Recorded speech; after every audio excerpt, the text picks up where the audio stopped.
In a quiet suburban town where life moved at a gentle pace, Margaret lived in a cozy little house surrounded by tall trees and flower-filled gardens.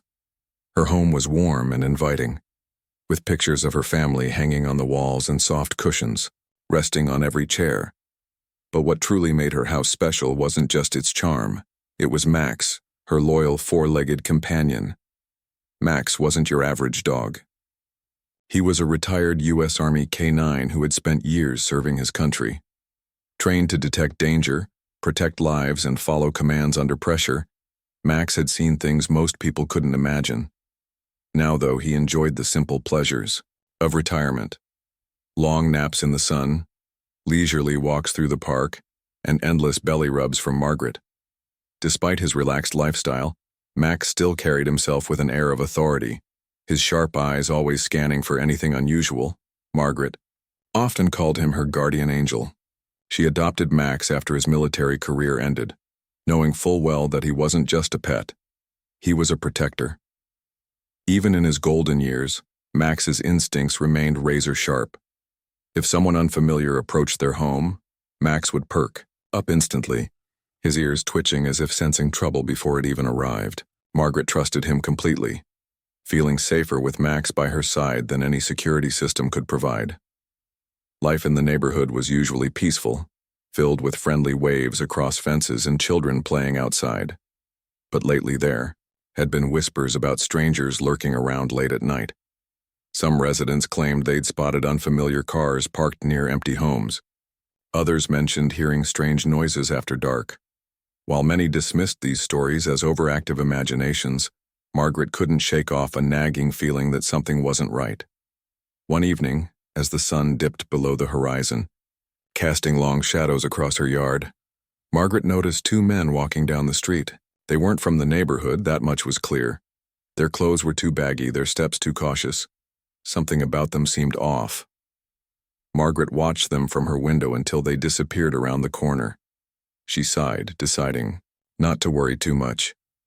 After all, this was a safe place. Or so she thought. Later that night, as Margaret prepared for bed, she glanced at Max sleeping soundly beside her. His breathing was steady, his body relaxed. For a moment, she felt reassured. With Max nearby, nothing bad could happen. Or so she hoped. Little did she know, those same two men were hiding in the shadows just beyond her fence, watching and waiting. What they didn't realize, however, was that breaking into Margaret's home would be the biggest mistake of their lives. The two men, Jake and Derek, had spent hours planning their move. They weren't master criminals, just desperate individuals, looking for an easy score. After hearing rumors that elderly residents in this quiet neighborhood often kept cash or valuables hidden in their homes, they decided to take a chance. It was risky, but they figured no one would suspect them in such a peaceful town. That night, the streets were eerily silent. The only sounds came from crickets chirping and the occasional rustle of leaves in the cool breeze. Jake and Derek parked, their beat-up car a few blocks away from Margaret's house, making sure it wouldn't draw attention.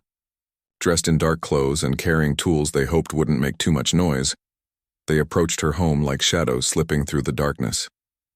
Margaret's house stood at the end of the street, its windows glowing faintly with the soft light of a bedside lamp before she turned it off. Jake and Derek watched carefully, waiting for any sign of movement. When everything went dark, they exchanged smirks. "This is going to be easy," Derek muttered under his breath. Jake nodded, gripping the crowbar tighter in his hand. They crept closer, sticking to the edges of the yard where the trees provided cover. Jake knelt by the front door, examining the lock. It looked old, something he could pry open without much effort. Derek stood nearby, keeping watch. His flashlight flicked on and off nervously as he scanned the area. Neither of them noticed, the pair of sharp eyes watching them from inside the house. Inside, Margaret wasn't asleep. She'd been lying in bed staring at the ceiling when she heard the faint creak of footsteps outside. At first, she thought it might be the wind or perhaps a stray animal rummaging through her trash cans. But then came another sound, a metallic scrape against her door. Her heart skipped a beat.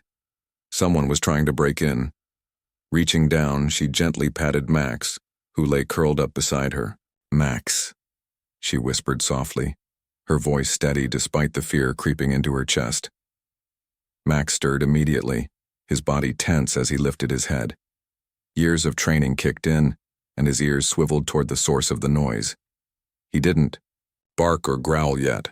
He simply waited, ready to act at Margaret's command. Outside, Jake worked quickly, wedging the crowbar into the gap between the door and the frame. The wood groaned slightly under the pressure, but he didn't stop. Derek glanced around anxiously, his fingers drumming against his leg. "Hurry up," he hissed. "I don't like this." Jake ignored him, focusing on the task at hand. Finally, with one last shove, the door popped open. A satisfied grin spread across his face. "Let's go," he said, stepping inside. Derek followed reluctantly, holding his flashlight like a weapon. What they didn't know was that they were walking straight into trouble. As they entered the dimly lit hallway, neither man noticed the large shape emerging from the shadows behind them. Max moved silently, his padded paws making no sound against the floor. His muscles coiled beneath his fur, every fiber of his being alert and prepared. This was what he was trained for: to protect, to defend, and to act without hesitation. For Jake and Derek, tonight was supposed to be about quick cash and an easy escape. But as Max stepped forward, his low growl cutting through the silence like a knife, they realized they had made a grave mistake. Their plan was already falling apart, and they hadn't even seen the worst of it yet. The moment Jake and Derek stepped inside Margaret's house, the atmosphere shifted. The quiet calm of the home was shattered by the sound of a low, menacing growl that seemed to come from the very walls themselves. Both men froze in their tracks, their flashlights trembling as they swung around to locate the source of the noise. That's when they saw him, Max, standing in the hallway, his silhouette illuminated faintly by the dim light filtering through the windows. Max looked nothing like the lazy porch dog they had assumed he would be. His ears were pinned back, his teeth bared in a silent warning. Every muscle in his body was taut, ready to spring into action at a moment's notice. For Jake and Derek, it felt as though time itself had stopped. They stared at Max, unsure of what to do next. "Just a dog," Derek muttered nervously, trying to convince himself more than anyone else. He waved his flashlight toward Max, hoping to intimidate him. But instead of backing down, Max took a step forward, his growl growing louder and deeper. The sound reverberated through the small hallway, sending chills down both men's spines. Derek swallowed hard, his confidence wavering.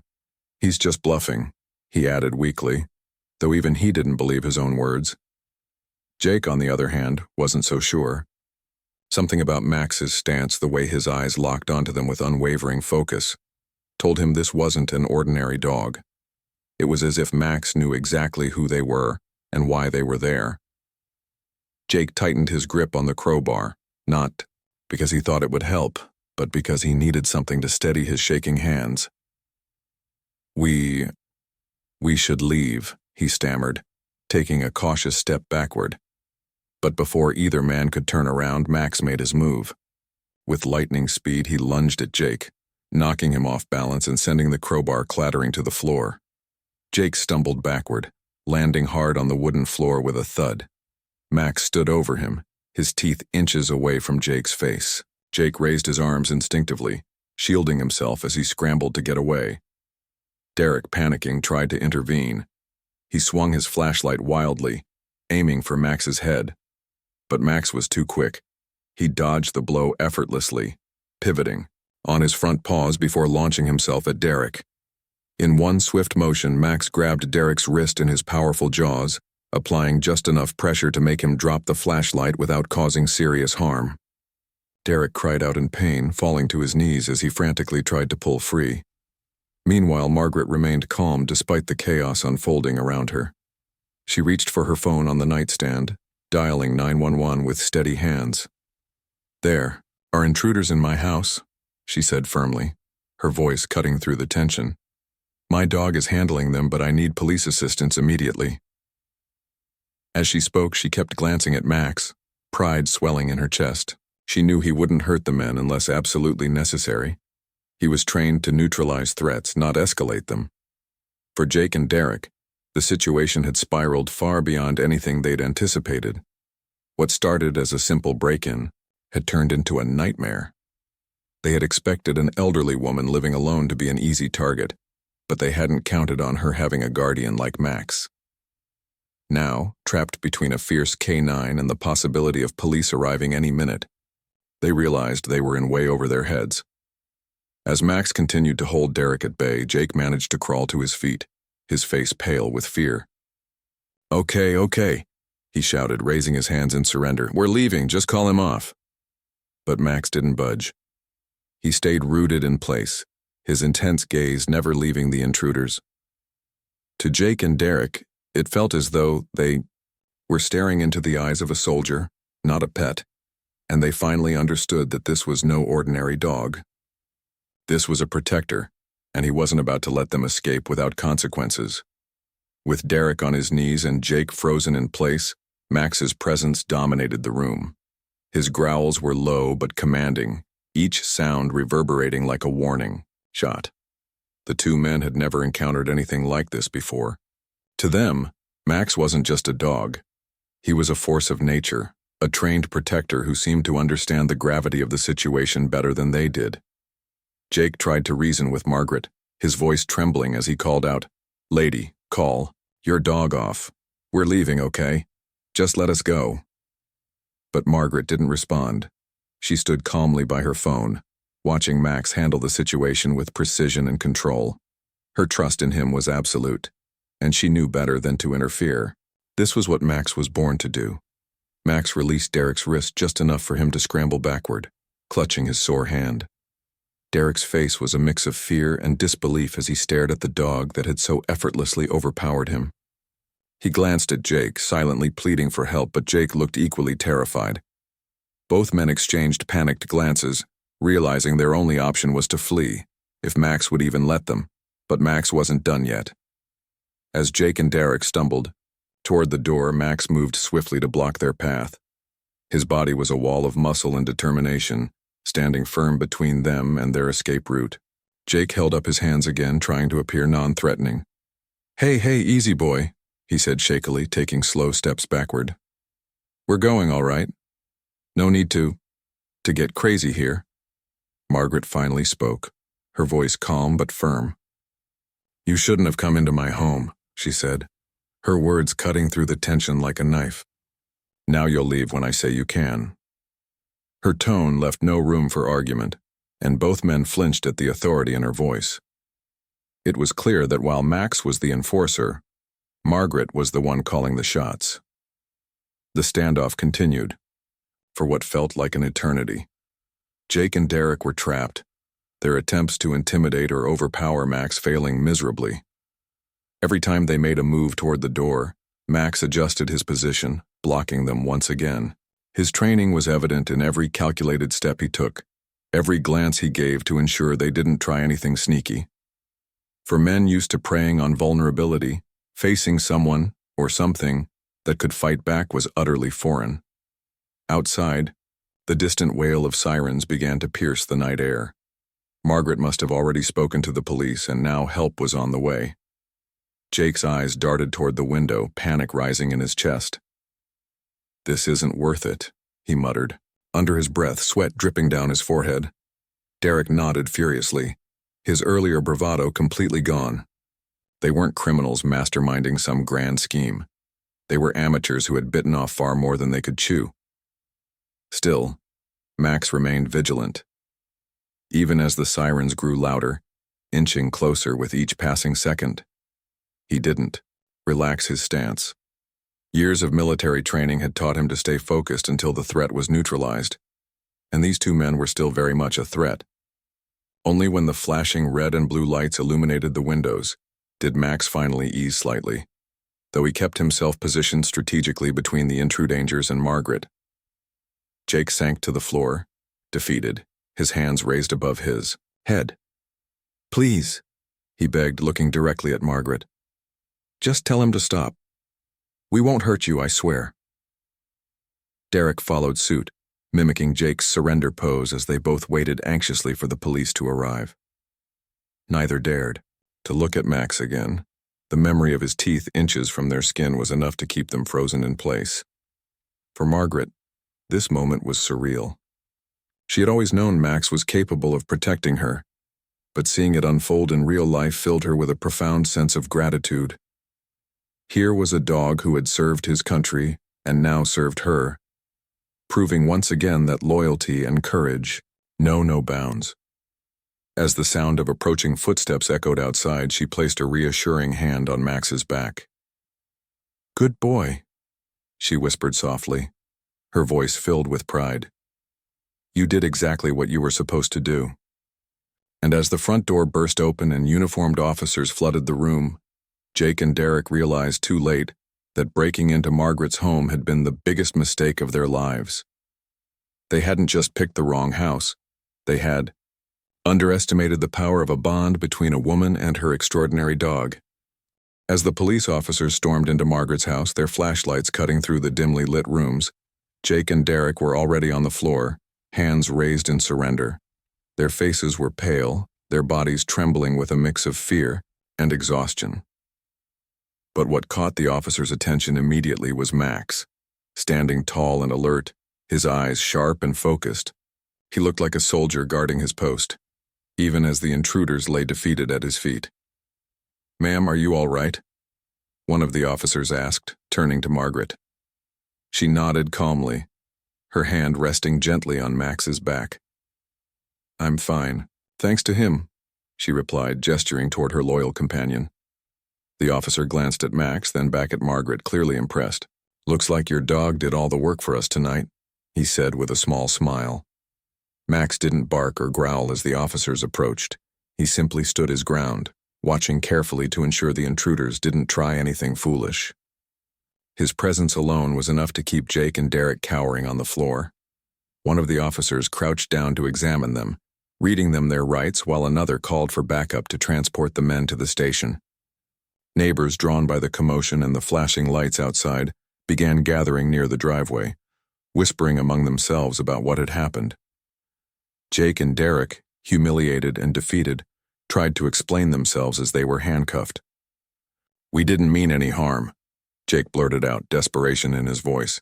"We thought it'd be easy, just grab some cash and leave. We didn't know. We didn't know about the dog." The officers exchanged skeptical glances. Easy? Breaking into someone's home was never easy, especially not when that home belonged to Margaret, and certainly not when Max was around. Meanwhile, word of the incident spread quickly through the neighborhood. A few curious neighbors peeked. Out their windows, others stepped onto their porches to get a better look. One neighbor, a young woman named Sarah, grabbed her phone and started recording the scene. She zoomed in on Max, who still stood proudly beside Margaret, his chest puffed out as if aware of the role he'd played in saving the night. "That's incredible," Sarah whispered to herself, shaking her head in disbelief. Within minutes, footage of Max went live on social media, capturing hearts across the town, and soon far beyond. Back inside, the officers questioned Margaret about the events leading up to their arrival. She recounted everything calmly, explaining how Max had acted swiftly and decisively to protect her. "He's retired military," she added proudly, "trained to handle situations like this. I guess old habits die hard." The officers nodded, clearly amazed by Max's instincts and discipline. They even joked that they wished more patrol units came equipped with dogs like him. Once the formalities were over, the officers escorted Jake and Dixon out of the house, guiding them into separate police cars parked outside.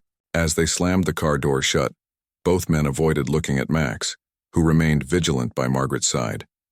It was clear they wanted nothing more than to forget this night ever happened, but the memory of those piercing eyes and powerful jaws would haunt them for years to come. As the crowd of neighbors dispersed, many stopped to thank Margaret and praise Max for his bravery. Some brought flowers or offered kind words, while others simply shook their heads in admiration. "You've got quite the hero living with you," one elderly man said, patting Max lightly on the head. Max wagged his tail slowly, soaking up the affection, but never letting his guard down completely. For Margaret, the whirlwind of activity was overwhelming but heartwarming. She felt grateful not only for Max but also for her community, which had rallied around her so quickly. And yet, despite the chaos and excitement, there was an undeniable sense of peace in knowing that justice had been served, and that no harm had come to anyone because of Max's quick thinking. When the last police car drove away and the street returned to its usual quiet, Margaret closed the door behind her, leaning against it with a deep sigh. Beside her, Max finally relaxed, his body sinking to the floor as he let out a contented sigh. For the first time since the break-in began, Margaret allowed herself to feel relief. Turning to Max, she knelt down and hugged him tightly, tears welling up in her eyes. "You saved me tonight," she whispered. "You're my hero." And as Max rested his head on her lap, his tail thumping softly against the floor, it was clear that their bond was stronger than ever. Together they had faced danger, and together they had emerged victorious. The next morning, the quiet little neighborhood buzzed with excitement. News of Max's heroic actions spread like wildfire, turning Margaret's house into the center of attention. Local reporters arrived early, setting up cameras and microphones on her front lawn. Neighbors gathered around, eager to share their own accounts of the dramatic events from the night before. Everyone wanted to catch a glimpse of the retired military dog who had single-handedly thwarted an attempted burglary. Margaret, still dressed in her robe, opened the door cautiously when she heard the commotion outside. She wasn't used to this kind of attention, but she smiled warmly as she stepped onto her porch, Max by her side. The crowd erupted into applause, cheering for both Margaret and her loyal companion. Max seemed unfazed by the noise, his calm demeanor earning even more admiration from the onlookers. "He's incredible," one neighbor said, shaking his head in disbelief. "We're lucky to have him here." Reporters jostled for position, firing questions at Margaret about what had happened. She answered patiently, recounting the story, with clarity and grace. "I knew Max would protect me," she said, her voice steady. "But I never imagined he'd handle two intruders so perfectly." As she spoke, Max sat beside her, his tail wagging slightly as if soaking up the praise. When asked how Max had managed to overpower the men, Margaret chuckled softly. "That's just who he is, a true guardian."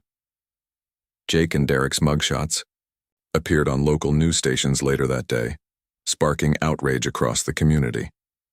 During questioning at the police station, Jake admitted they hadn't done much research before targeting Margaret's home. "We thought it'd be easy money," he confessed bitterly. "An old lady living alone seemed like low risk. What they hadn't counted on was Max, whose sharp instincts and training turned their plan into a disaster." Derek added grimly, "If we'd known about that dog, we wouldn't have gone near the place." The story quickly gained traction beyond the town, making headlines online and in newspapers. Photos of Max, his alert eyes, muscular frame, and calm posture went viral. Social media users dubbed him the Guardian Retriever, sharing memes and heartfelt comments celebrating his bravery. One post read, "This dog didn't retire, he redeployed to protect his family." Another commenter joked, "Forget guard dogs, get yourself a retired military canine." Inspired by Max's heroics, the community rallied around Margaret. A local bakery donated trays of cookies shaped like paw prints, while a florist delivered bouquets with notes thanking Max for his service. Even children joined in, drawing pictures of Max wearing a tiny badge or cape. Margaret laughed as she pinned some of the drawings to her fridge, touched by the outpouring of support. "It's not every day you become a hometown celebrity," she joked to a neighbor. A veterans group in the area heard about Max's background and decided to honor him with a special ceremony. They invited Margaret and Max to attend, promising to present him with a medal for his courage and dedication. Margaret accepted graciously, her heart swelling with pride. "Max deserves this," she told them. "Not just for last night, but for everything he's done, for our country and now for me." As the days passed, life in the neighborhood began returning to normal, though things were far from ordinary for Margaret and Max.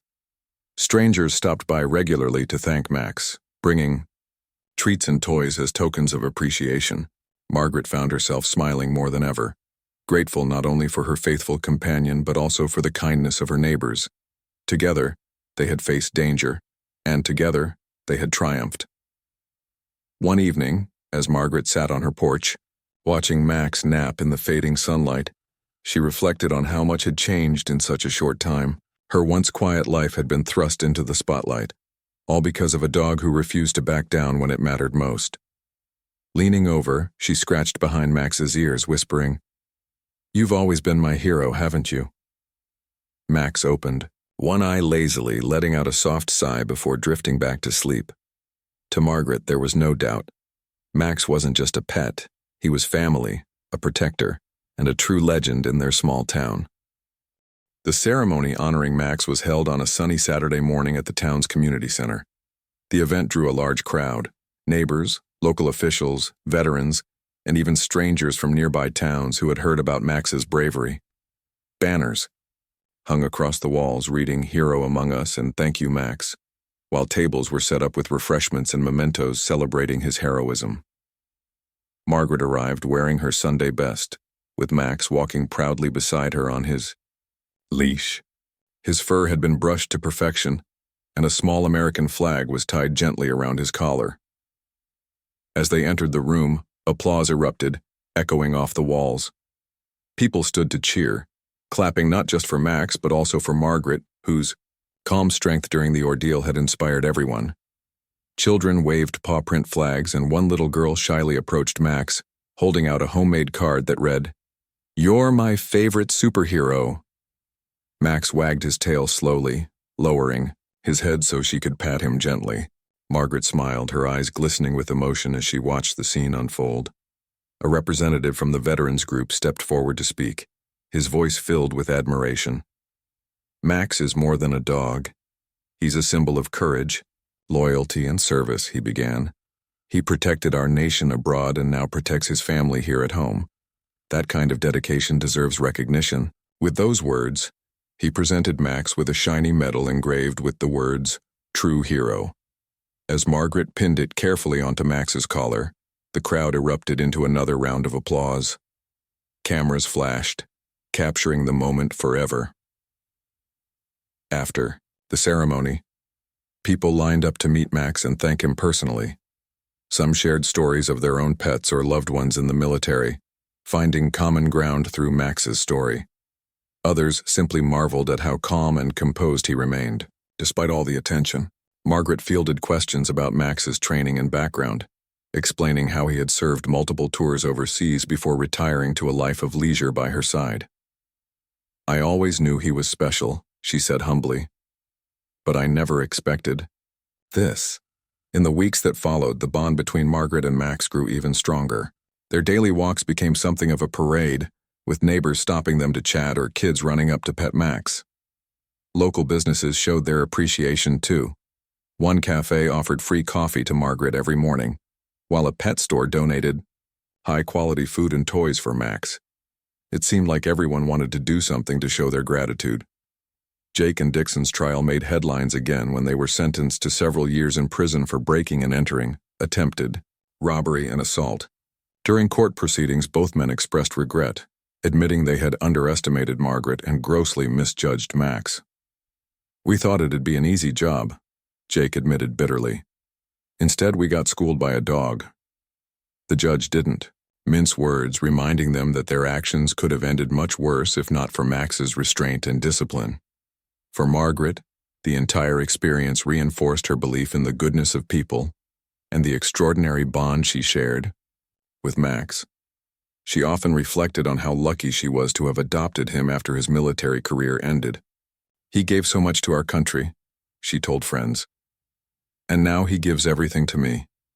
I can never repay him for what he's done." At night, as Margaret sat in her cozy living room reading a book, Max would lie at her feet, his presence a constant reminder of safety and love. Sometimes she'd look down at him and shake her head in amazement. "You're a legend, you know that?" she'd say teasingly. Max would raise his head briefly, give her a knowing glance, and then return to his nap, as if to say, "Of course I am." Life in the neighborhood returned to its peaceful rhythm, but things weren't quite the same. Neighbors kept a closer eye on each other, inspired by Max's vigilance. And whenever someone mentioned the break-in attempt, the conversation inevitably turned to Max, the retired military K-9 who proved that heroes come in all shapes and sizes. For Margaret, there was no greater joy than knowing she had such a remarkable companion by her side. Together they had faced danger, and together they emerged victorious, leaving a lasting legacy of bravery and love in their quiet little town. Months passed since the night Max saved Margaret from danger, but the memory of that evening lingered in the hearts of everyone who lived in the neighborhood. For Margaret, life had changed in subtle yet meaningful ways. She no longer felt anxious when darkness fell or strange noises echoed outside her window. With Max by her side, she knew she was safe, protected not just by his strength but by the unbreakable bond they shared.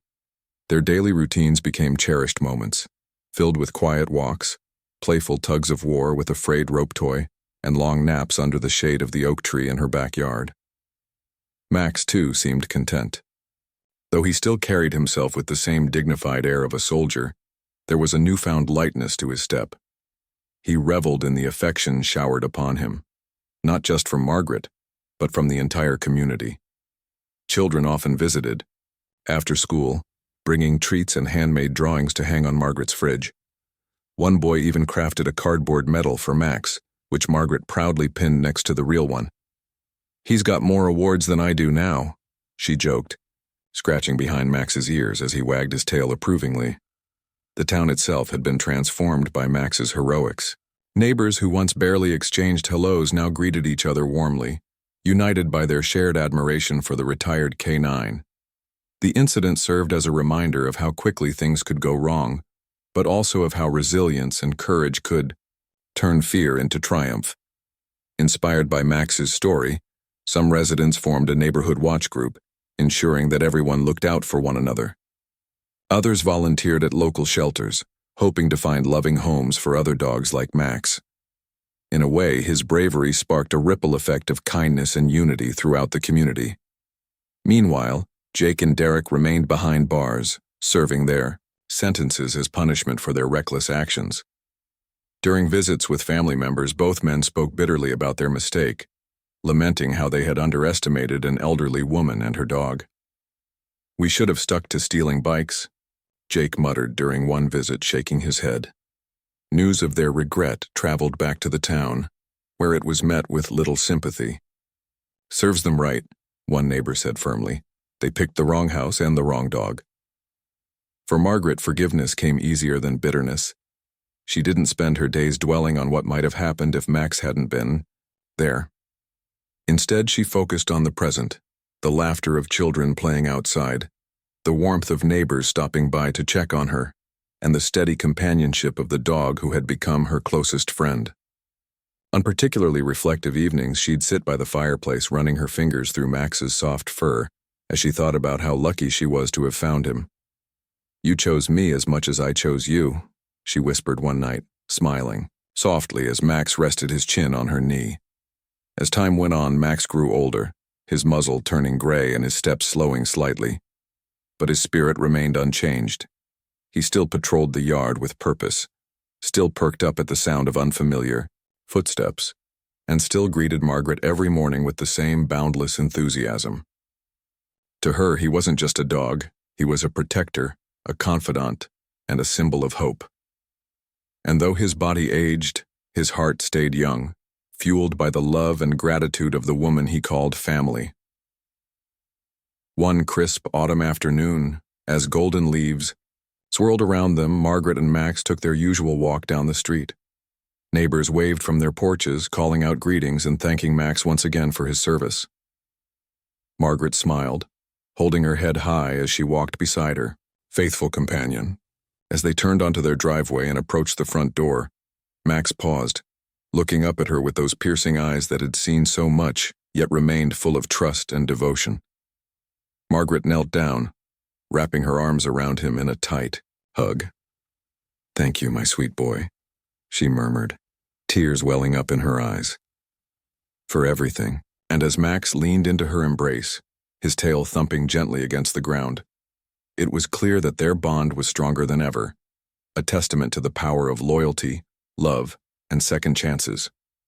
Together, they had faced danger and emerged, victorious, proving that true heroes aren't defined by their size or species, but by the courage and compassion they bring into the world.